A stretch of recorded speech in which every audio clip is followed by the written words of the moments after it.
Got Gary Harris on the line from WVUA, Tuscaloosa, Alabama. There's two other topics I'd like to hit on real quick. One would be, Gary, that to me, the SEC is the best conference. To me, during that BCS run, it was the best conference. I don't think it was as separated as maybe the national media thought it was, but that's another topic. Then we got into about a 3-year run where the Big Ten emerged, the SEC lost quarterback play and coaches, and it was a good argument for about 3 years. But based on the non-conference results against the other Power 5 leagues, I thought the SEC distinguished itself. So my question to you is that your take, and do you really weigh in the bowl results as being a metric toward which league is the best? Well, first of all, it is my take. I do think the SEC this year, particularly the depth of the conference, is the best conference. I do think you can make an argument for the Big Ten in recent years. I think overall, the SEC year in and year out is the best conference. The mistake I think a lot of fans in this part of the country make, and I've heard it in regards to Oklahoma, well, they play flag football out there. You hear that kind of stuff, is you can't fall into a trap of thinking that you're the only conference that plays good football and has good football teams. Yes, I think the SEC is the deepest league, but I think you mentioned Ohio State. I think, and even Michigan with a bad performance against the Buckeyes, but I think the top of these conferences all have really, really good teams. I think Alabama happens to be the best team in the country in any league, but I think Ohio State, Oklahoma, Clemson, clearly, Notre Dame, even though they're an independent that plays a lot of ACC games, I do think those are elite teams. And so it's not a given just because Alabama's the best team from the best conference that they're going to win the national championship. This is the 5th year of the college football playoff. Alabama's been in all 5. But, Mark, as you know, they're just 2-2. They won 2 championships. They lost to Ohio State in the semis in 2014. They lost to Clemson in the championship game 2 years ago. So if they don't win the championship this year, they'll be 2-3 in college football playoffs. So there's no guarantee that because you're the best team from the best conference that you're going to win it, because at this time of the year, you're playing other elite teams. And I'm with you. I don't think the gap between the SEC and the other conferences is nearly as wide as some people would make it out to be. As far as the bowl games, I think you have to be careful. Now, if you're not ready to play, that's on you. It's like in the Sugar Bowl a few years ago when everybody said, well, Alabama lost the kick 6. They didn't get to the BCS championship game. They weren't ready to play. Well, that's not Oklahoma's fault. Oklahoma won the game.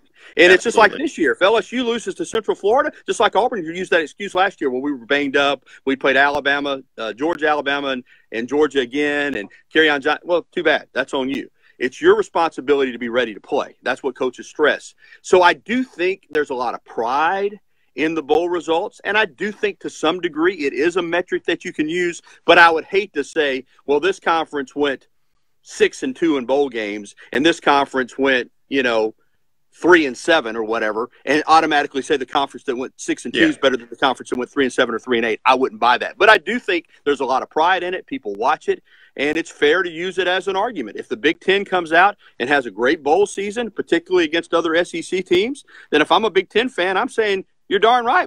We proved that we're a good league. So, but I wouldn't want to use it as the only barometer, Yeah, because we try to judge motivation. I try not to do that, although I know it's a factor, but I try not to assume what it is. What I like about the bowl games, Gary, is that during the regular season, because the games are scheduled so far in advance, you get non-conference matchups, but they're so lopsided, many of them, like in Alabama is the best team in the SEC. Louisville's the worst team in the ACC. We didn't foresee that a few years ago. So you get like-seeded matchups. So you do.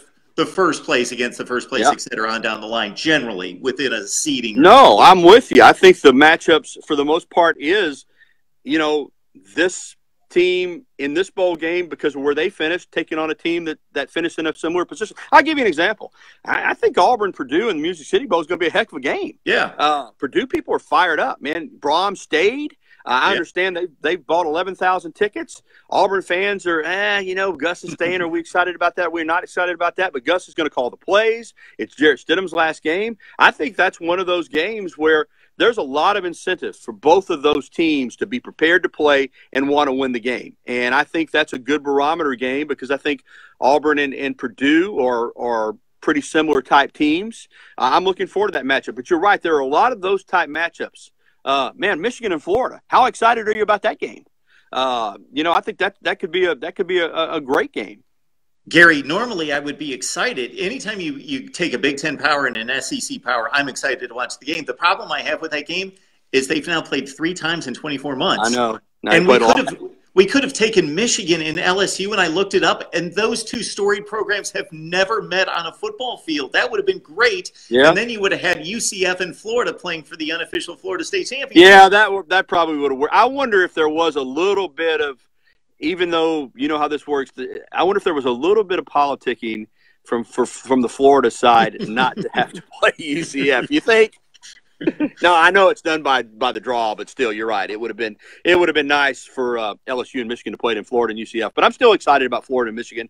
I think, and now I don't know if McElwain, if he'll even be coaching in the bowl game for Michigan or not. But I don't think so. Yeah, but that would have been an interesting sidebar. But yeah, I think the bowls are fun. I still think the bowls are exciting. I hear the argument, and I know you do too all the time, that the playoff has made the bowls not have as much value. And I do think it has devalued them to some extent. But for a lot of, like Purdue, for instance, again, I mean, excitement around that program. Brom staying, beating Ohio State by 29, getting to play an SEC team with a lot of name recognition like Auburn. You tell me that these Purdue people don't think this is a big game? They're pumped about it. They're excited. So I think a lot of it depends on where your program is at. Let's be honest. If for Georgia, even though Georgia, Texas, they hadn't played since the early 80s. It's the Sugar Bowl. Georgia will have to fight what we talked about. They'll have to fight that mental fatigue of, we think we're one of the 4 best teams. We had Alabama on the ropes. We should be in the playoff, but we're not.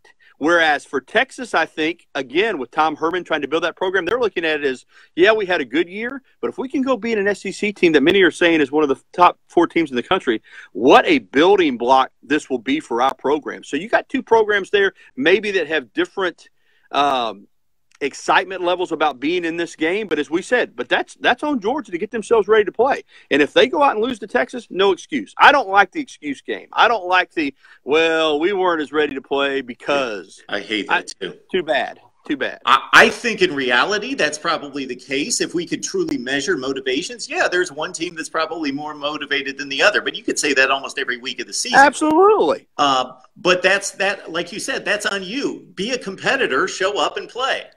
The other point I make to certain people that bring up, the bowl games are meaningless and it's an exhibition. I make this point that let's say you're a Miami fan, your big game's Florida State.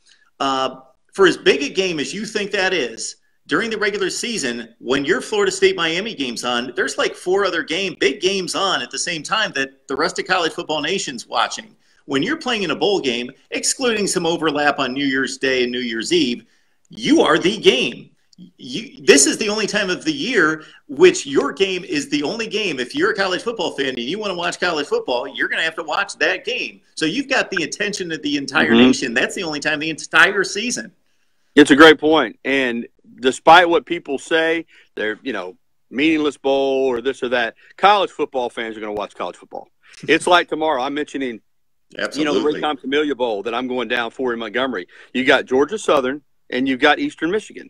Now, there are a lot of people saying, what the heck, 4:30 on Saturday afternoon. But I guarantee you, if people are at home, they're going to tune that ball game in and watch it because it's college football. And you're right. For those 2 programs, it's a great opportunity to showcase their teams, to showcase their schools, to have the focus of the football-watching fan on them. And so I'm with you. I think people say, well, there are too many – what are there, 40 bowls this year, Mark, or something like that? People say there are too many bowls and it's meaningless. It's not – tell me it's meaningless tomorrow for Eastern Michigan and Georgia Southern. It's not meaningless. It means a lot to those kids. It means a lot to those coaches to go play and try to win the game. And then, as you said, the visibility that they'll get tomorrow playing in Montgomery, Alabama on Saturday afternoon, in one afternoon, is probably more visibility than either one of these programs has gotten the entire year. You know what, Gary? People get duped by the number of empty seats in the stadium because you know what? They look at the stadium and think, nobody cares about this game. There's only 12,000 people in the stands. Okay, let's understand that 2 smaller schools, or really even 2 larger schools, you can't get a lot of people to the game. But the TV ratings are what matter. And those kind of games actually outrate like what we would consider the most impressive college basketball matchups for the season. More people watch those bowl games. It's TV. And speaking of basketball, you'll see some of these holiday tournaments in November where you might have, Syracuse playing Michigan, and there might be 200 fans in the stands, but on national TV, people are watching. So you're right. And I will say this about the game tomorrow, because you make a great point. There's going to be more than 12,000 fans in the stand. I'm telling you this right now. These Southern people are pumped. So they'll probably be, That's awesome. I wouldn't be shocked tomorrow. That's about a 25,000, 30,000 seat stadium. It wouldn't shock me if there were 20,000 people in the stands. So I'm doing a plug for Montgomery, because they do a great job with that game. I do some play-by-play work for Raycom. That's what I'll be doing on Monday night. So I want to give them a plug. They do a great job with that bowl game. But yeah, your point is well taken. Don't look at the stands and say it's like the Boca Raton Bowl next Tuesday between UAB and Northern Illinois. And what a job Bill Clark's done at UAB, right? But there are not going to be a lot of people down there in South Florida. They're going to go to that game, other than the fans that make their way down from UAB and Northern Illinois. But it's going to be an interesting game. UAB's had a phenomenal year. It's a good TV game, whether anybody's watching it in person or not. I always like to kind of track, not officially, but in my head when we bring up these bowl games. What did that used to be? So the game what did it used to be? I can't even tell you. I think it was the GMAC Bowl, and it was the Alabama Bowl, and another one slips my mind. What it used I'm just so used to the corporate names for these bowls now. I can't even remember the good old days when it's funny. It was just back in the day with the Tangerine Bowl. Oh yes, when you didn't have even the major bowls didn't have a sponsorship before the actual bowl game name, but that's the world we live in. Gary, one last thing. Hey, Mark, if you got enough money, you can get the Mark Rogers Bowl. I mean, Gary Harris Bowl. If you got the cash, you can get a bowl game named after you. Well, that's a few steps down the line, Gary. I have often thought that ESPN should run a contest and basically say whoever wins the contest gets their name on a bowl game. That would be neat, and they could probably do that. Now that you brought it up, if somebody ESPN hears that, that might be in play next year. You never know.